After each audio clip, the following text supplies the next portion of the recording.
Now, for you in your career, have you had a moment where you had to be in this position where you're like, listen, the franchise isn't putting me in the right position, or maybe the paper?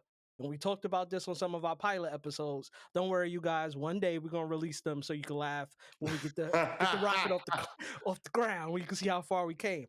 But what, from your point of view as a player in those shoes, have you had to push back, or what did you have to do or say in those moments? Just having some loyalty issues with the franchise. Well, I'll say this. I never really had any issues from a loyalty standpoint with the franchise. I was all about my bag. And I always thought that if I did things the right way, conducted myself with professionalism, led by example, that I would get to it. And I absolutely did. And that's one of the reasons why I was able to have longevity. The one thing I will say, and the one thing that I lament about my pro career, is not having an opportunity to see it through with the 2005 draft class with the Dallas Cowboys. I always felt like that class, if Jerry Jones would have kept that group intact, we would have had a chance to win a championship. Now, for those that are not familiar with the 2005 Dallas Cowboys draft class, let me run some names by you. Hall of Famer DeMarcus Ware was the first round pick they had. Swagoo, Marcus Spears of ESPN fame, was the second first round pick they had. Kevin Burnett, middle linebacker, was the second round pick. Cowboys didn't have a third round pick. They had 2 fourth-round picks, though. Marion Barber was the first. I was the second.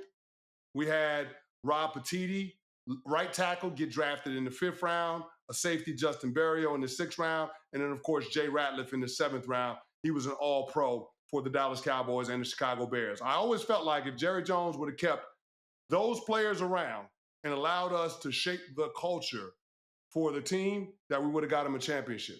What a lot of people don't realize is all of those players in that draft class were all team captains at their respective colleges.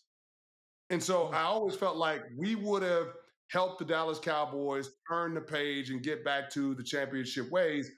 But Jerry didn't see fit to pay us out, to cash us out. I ended up leaving in free agency for greener pastures.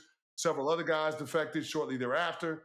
And we never had a chance to realize that potential down in Dallas. And so that is one of those things where you realize that even though you might be loyal to the soil, it doesn't necessarily mean the organization will be.